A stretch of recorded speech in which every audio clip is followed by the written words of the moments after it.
Hi, my name is Jack Basham, and I'll be talking about weathering and erosion. Why is it important?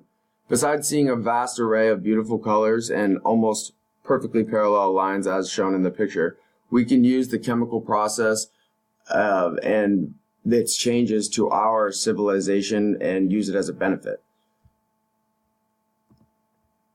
Here are two examples of chemical weathering. This is hydrolysis because of the really strong silicic acid that is strong enough to dissolve granite. And this is actually the process where massive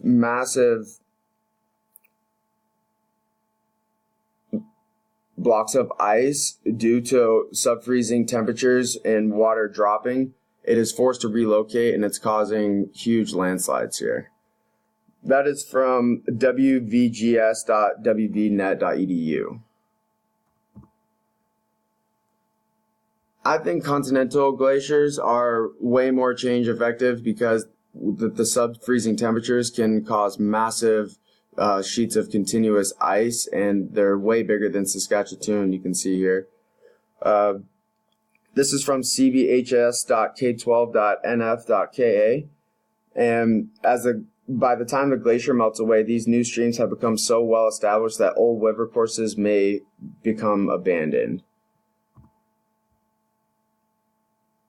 A type of mass wasting fall that is the worst, I think falls are the worst, because if this were to happen in a residential area, as you can see in this portrayal here, these massive boulders of geological materials, it's from separation occurring along long discontinuities, such as fractures, joints, and bedding planes.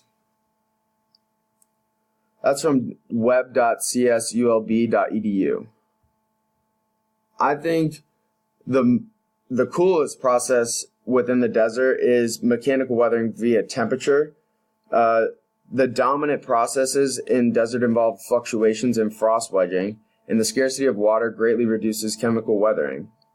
Rock varnish is a thin, shiny brown or black coating on many rock surfaces. You can see that here.